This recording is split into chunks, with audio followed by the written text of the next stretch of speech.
As Marquis Alarac's wife, I had the most lavish banquets and wealth in all of San Aroa. The nobles raised their glasses to me constantly, envying me as the luckiest woman on the continent. But this diamond-encrusted whalebone corset felt like a beautiful torture device, suffocating me.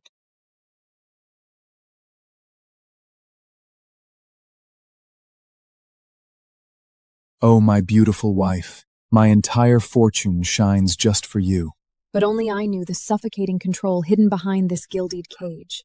And right there, in the dark corners of the hall, a pair of eyes full of jealousy and madness was glaring at me. It was my stepsister, Serafina. On the day our family decided on the marriage alliance, she despised the Marquis for his brutal reputation and chose the lumberjack from the mist forest instead. But she couldn't stand the harsh life in the woods. She fled into the night and was almost torn to shreds by wild beasts.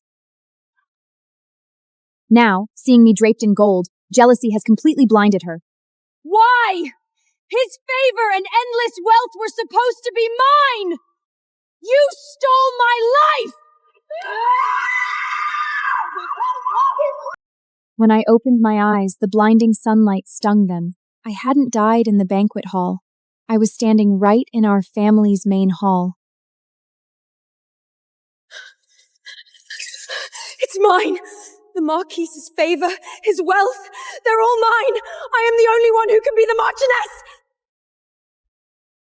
Watching her snatch the Marquis's medallion, I immediately knew. She brought her memories back to this crossroads of fate, too. She thought she'd just grabbed the key to a glamorous life, completely oblivious to the dark secrets hiding inside that canary cage. Since you love it so much, Serafina, take it. Serafina thought she had snatched the key to happiness, but little did she know, she was opening the gates of hell with her own hands. As for me, I'll take this rusty iron ring and go meet the lumberjack our whole family looked down on. The air in the hall froze. My father, the Baron, frowned at me. In his eyes, there was nothing but family interests. Our grandfather once made an unbreakable blood oath with the ranger of the Mist Forest. Our family must offer a daughter to marry his son, a lowly lumberjack.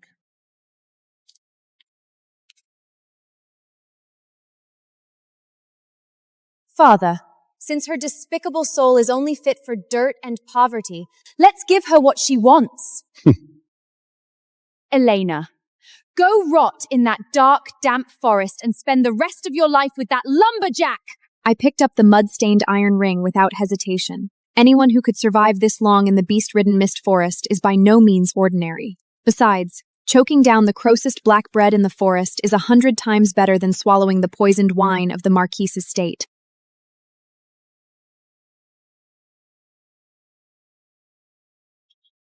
Remember your words today, Serafina.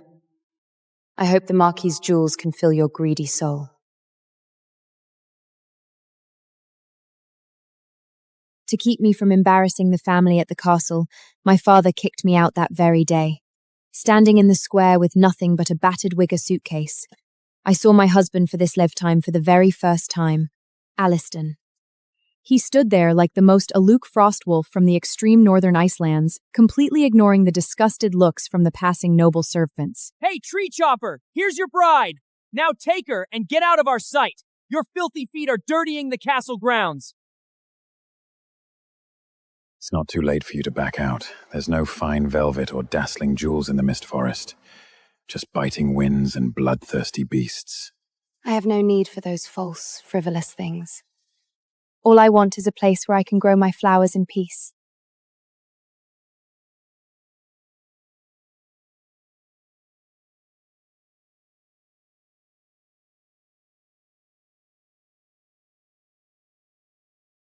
As the carriage entered the mist forest, the sunlight was instantly swallowed by towering trees. The air was thick with the damp scent of pine needles. This is the forbidden zone of the Sanarella continent, the abyss of curses in the eyes of the nobles. My blood ran cold. In that nightmare of a past life, this was the terror Serafina couldn't handle, the reason she ran away. I gripped the wooden railing so hard my knuckles turned white. Then, the most shocking thing happened. Get lost. The vicious, demonized gray wolf acted like it had just seen an unspeakable terror. It let out a pitiful whiner, tucked its tail, and bolted back into the dense fog, not even daring to look back. What did you just do? Why was it so terrified of you? Just an old ranger's trick to scare off beasts. When dealing with animals in the woods, you just have to be fiercer than they are. Hold on tight. We've still got a ways to go. A beast-repelling trick? My racing heart finally calmed down. Elves and magic have long been nothing but myths on this continent. How could he possibly be connected to them? He's just an experienced, working-class lumberjack. But to me, having a husband who knows the rules of survival is more reassuring than anything else. This was Alistair's home. It was shabbier than the stables at the Marquis' estate. But breathing in the crisp air here, I felt a freedom I'd never known before. It's a dump. There isn't even a soft bed. I accepted your ring, which means this is my home now. Like I said, I'm not afraid of hard work. I want to till the soil here and plant flowers everywhere. Alistair watched me bustling around in silence. A subtle trace of emotion flickered across his cold, frosty face. He didn't know that after suffering through hell, I cherished this peaceful patch of dirt more than anyone. As long as I have my freedom, I'd gladly embrace a life of poverty. I took off my cumbersome outer robe, left only in a thin linen undergarment. Grabbing a ragged cloth, I stepped onto an abandoned oak wine barrel in the corner, trying to clean the dusty antlers hanging on the beam. I think we need to make this place look a little less like a troll's lair first. Get down, that barrel is rotten.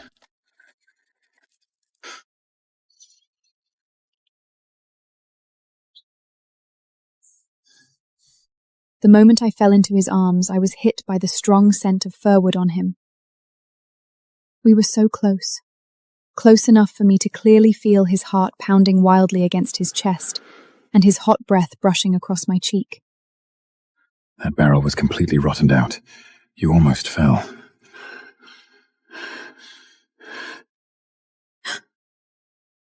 Thank you. I wasn't paying attention. The heat of his palm still felt branded on my waist. The once freezing air suddenly felt strangely thick. He turned away to clean the fireplace, using silence to hide his clumsy awkwardness, and as I watched his broad, towering back, my wildly racing heart finally began to settle. While I was trading the labor of my own hands for peace in the mist forest, an extravagant wedding was being prepared back at the castle. This dress alone is worth enough to buy the entire mist forest. Seraphina, I will make you the most dazzling woman on the Sanaroa continent. Of course, my lord. This is the destiny that belongs to me. Seeing Seraphina so completely consumed by vanity, all I felt was profound pity. She thought she was climbing the steps to ultimate power, blissfully unaware that the Marquis's estate, envied by all, was nothing. My lord, your favoring my daughter brings supreme honor to our family. As for Elena, who has stained our name, I have already stripped her of the family surname and her inheritance rights. She is no longer under the protection of our crest. You did the right thing, Father. Tomorrow, when the wedding procession arrives, I want everyone in the family to see that. Elena's lowly lumberjack of a husband isn't even fit to shine the Marquis's shoes. In Sanaroa, a soul bond is only truly forged when the parchment marriage contract is signed in the square of the Oath Temple, witnessed by a priest. But I knew that tomorrow, that solemn temple would just be a stage for Seraphina and those arrogant nobles to humiliate us.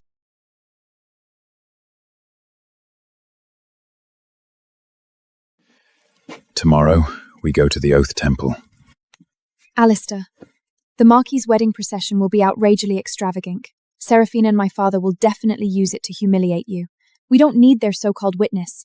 Just being here with you is more than enough for me.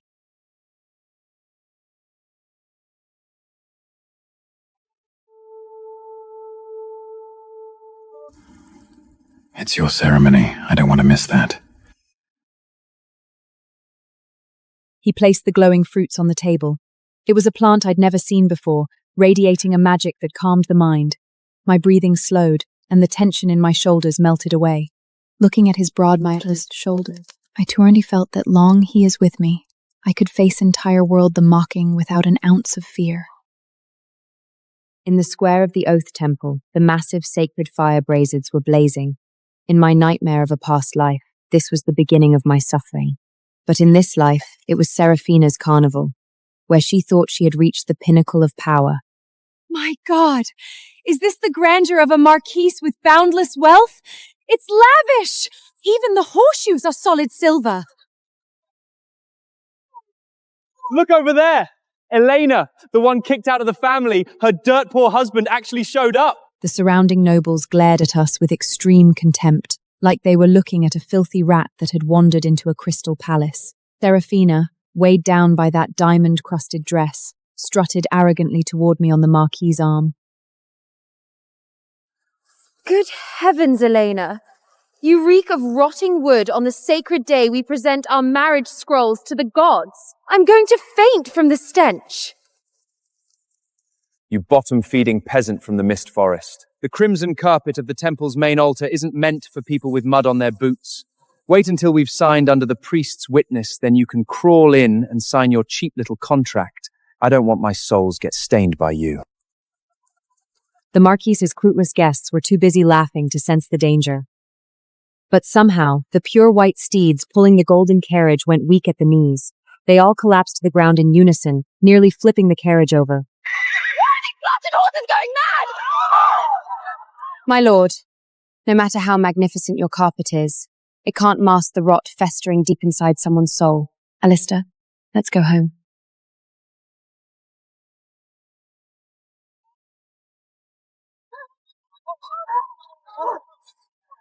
You bitch! Go rot in those miserable woods for the rest of your life! Our carriage slowly rolled away from the noisy castle. Watching Seraphina smugly climb back into her righted golden carriage, I felt nothing but deep pity. Her own personal hell had only just begun. And meanwhile, I was sitting peacefully in a drafty cabin in the mist forest. Open it. There are no vaults in the mist forest. This ring wasn't adorned with any gemstones, but to me, it was more precious than all the jewels in the world. It's woven from a resilient vine only found in the deepest part of the mist forest. As long as you wear it, I will protect you forever. It's the only token of my vow I can give you. In those twisted memories, the Marquise imprisoned me with heavy gold chains, but in this life, this seemingly rugged lumberjack gave me his ultimate protection with the simplest of vines. I smiled and slipped the ring onto my finger. It was a perfect fit. Thank you, Alistair. This is the most precious gift I've ever received. The days in the mist forest were peaceful and fulfilling. I started tillering the land around the cabin and planted flower seeds I bought from the market. Alistair would leave early and return late every day. He told me he was heading deep into the forest to chop the toughest hemlock to trade for our winter provisions. But gradually, I noticed something was off. I ventured deeper and deeper, but from his direction, there was absolutely no sound of an axe hitting wood.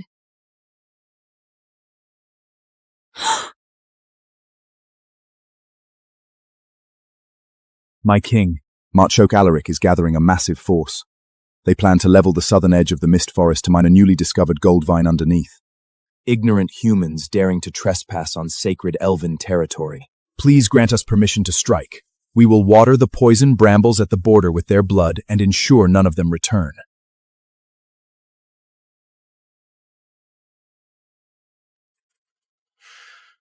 Who's there?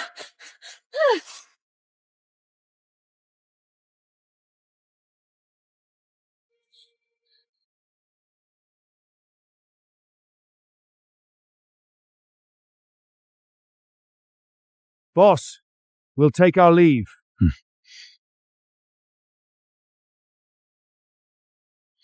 The air in the forest seemed to freeze. Staring into his fathomless emerald eyes, I was so tense my breath caught in my throat. Elena, did you see all that? Alistair, that green light from your fingertips. And those two men. Before I could even finish, a 10-foot-tall shadow-rend bear burst from the dense fog, jaws wide open, lunging straight at me. In the nick of time, Alistair shot forward like a bolt of black lightning, shielding me firmly behind him. Easy now. Then, the impossible happened. Stand down. At his whisper, the bloodthirsty frenzy in the giant bear's eyes miraculously vanished. It actually didn't attack us? You didn't kill it? I grew up in these woods. It's just an old ranger's trick to ward off beasts. They know the whistle well. As long as we don't mean any harm, they won't hurt us.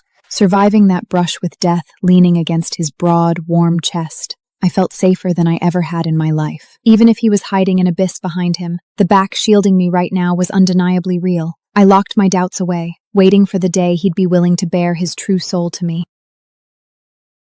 Promise me you won't risk your life alone in the woods again. I promise. I won't let anyone or anything ever hurt you. But the peace I yearned for was a pipe dream. That evening, a letter sealed with dark red noble wax appeared on our rough oak table. My dearest sister, tomorrow is the family's anniversary banquet. Make sure you bring that mud-calfed lumberjack husband of yours. Let all our noble guests witness your pathetic romance. I gripped the letter tightly. This was obviously a deadly trap, but if I refused to attend, those arrogant nobles would definitely hire ruthless bounty hunters to harass us endlessly in the forest. We should go, Elena. It is a family anniversary after all. As your husband, it's only right that I accompany you. But Alistair, that castle is filled with nothing but prejudice and malice towards commoners. I'm afraid they'll... Trust me, from the moment you put on this vine ring, no one will ever be able to treat you like they used to. There was a convincing power in his words. I took a deep breath, my gaze turning resolute, and finally made up my mind to face my past. The windbreak on the northern edge was destroyed by a herd of frost boars. I have to go fix it immediately. I've already hired a carriage for you. I'll definitely make it before the banquet starts. Looking at the note, I let out a long sigh of relief. Honestly, I felt glad. It's for the best. This is my burden anyway. I'll go alone today so you won't get dragged into it. But when I pushed open the wooden door, I froze in my tracks. A carriage with steel shock absorbers like this costs at least a gold coin to rent. How could a lumberman who have to count pennies just to buy black peat afford a ride meant for wealthy merchants? Lister, what exactly are you hiding? With a stomach full of doubts, I took the carriage alone back to that lavish yet suffocating family castle. The moment I stepped into the hall, all conversation stopped dead. Every single glamorous noble cast me looks of extreme contempt. Elena? What are you doing here? Don't be angry, Father. I sent her the invitation myself, out of pure pity for a beggar. What's the matter, my dear sister? Rumor has it you and your husband are inseparable. Why isn't he with you today? Did he realize his rags were too shabby and lose the nerve to even step foot in the castle? Did he just abandon you and run tail back to the woods?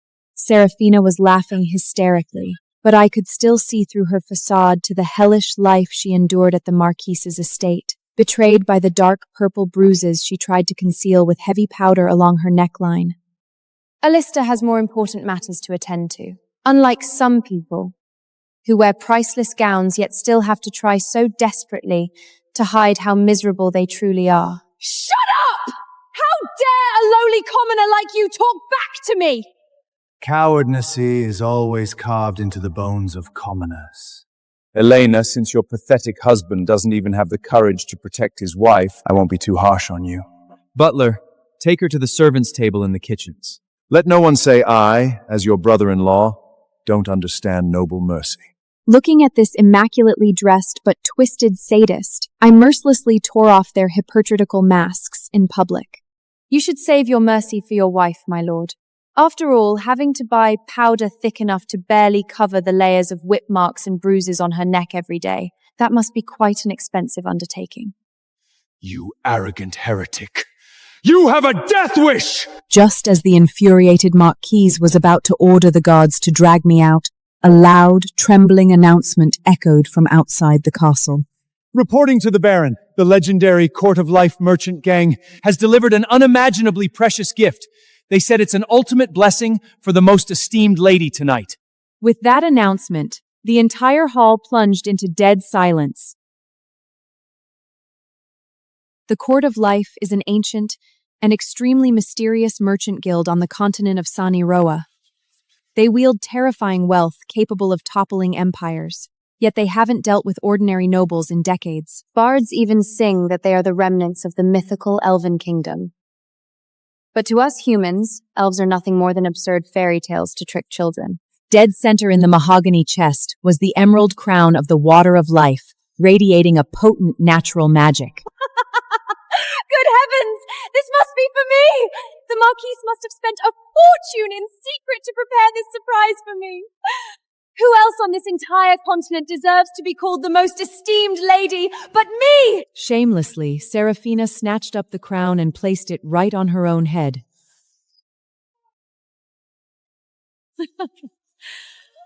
My wonderful daughter! To think you even caught the attention of the Court of Life! Our family is finally going to join the ranks of the top nobility! At that exact moment, I was stunned to notice that the bottom of the mahogany box was lined with moonlight blue wisteria, a flower found only in the deepest parts of the mist forest. Not only that, but the ancient vine runes carved into the base of the crown were absolutely identical to the pattern on the grass ring Alistair wove for me.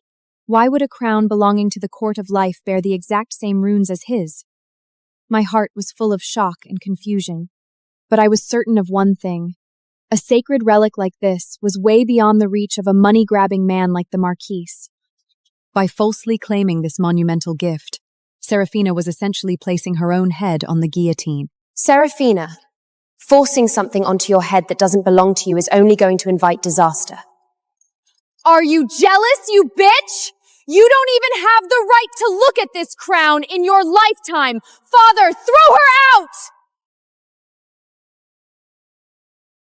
To monopolize the gift that shocked the continent, and to trample me underfoot completely. My barren father launched the most vicious verbal attack against me. Elena, there's no need for you to ever attend another family banquet. You are an absolute disgrace to this family's name. Take your pathetic commoner manners and get out of my castle immediately. From this day forth, I officially strip you of your family surname. In front of all the nobles, he maliciously stripped me of my surname, reducing me to a rootless vagrant. But in their eyes, even that wasn't enough.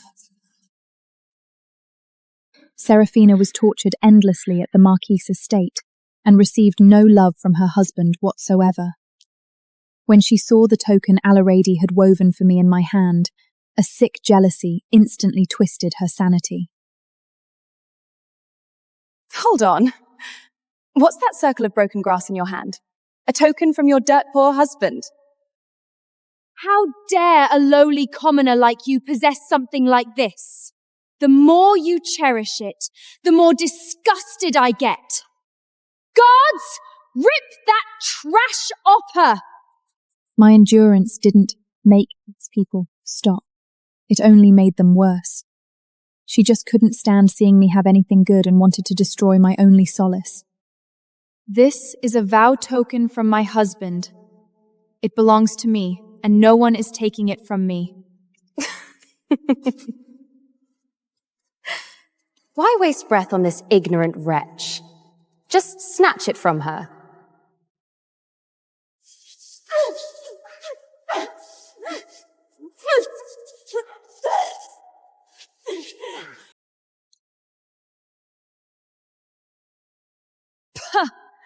This trash woven from a few weeds is what you are protecting with your life? It's hilarious that you actually treat a cheap peasant trinkle like a treasure. Just as I was being trampled on and left utterly helpless, the mysterious subordinate hidden in the castle's shadows sensed the fatal danger. He immediately sent an urgent report back to the fallen used as his secret art. My lord, you must go save her mightness immediately. Those nobles of the Robles didn't just publicly strip her of her surname, they also stole the vine ring you gave her. Upon hearing those words, the fury in Alistair's eyes completely spiraled out of control. Dare to touch what's mine. I'll make every single person in that castle pay the price.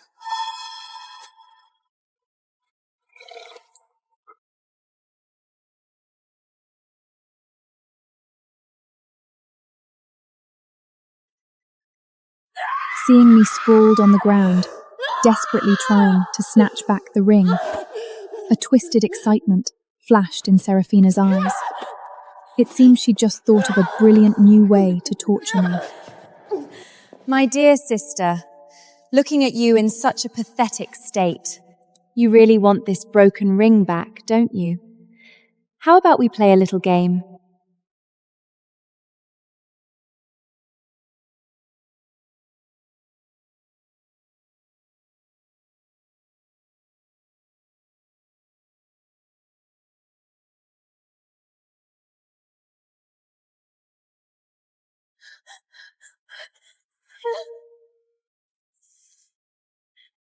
An extreme, twisted, and sadistic pleasure flashing in her eyes.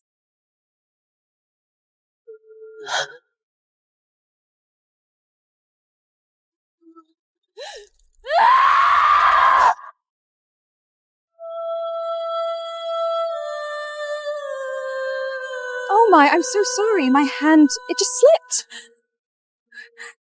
Smiling, right in front of my face, she intentionally uncircled her fingers.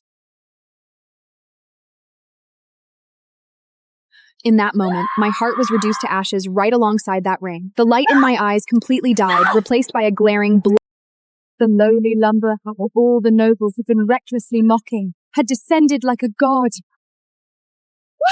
What kind of heretical dog magic did you just use? God, kill him! The wind ripped through the dust. Standing tall, right in the eye of the storm, Alistair looked like an absolute demon god.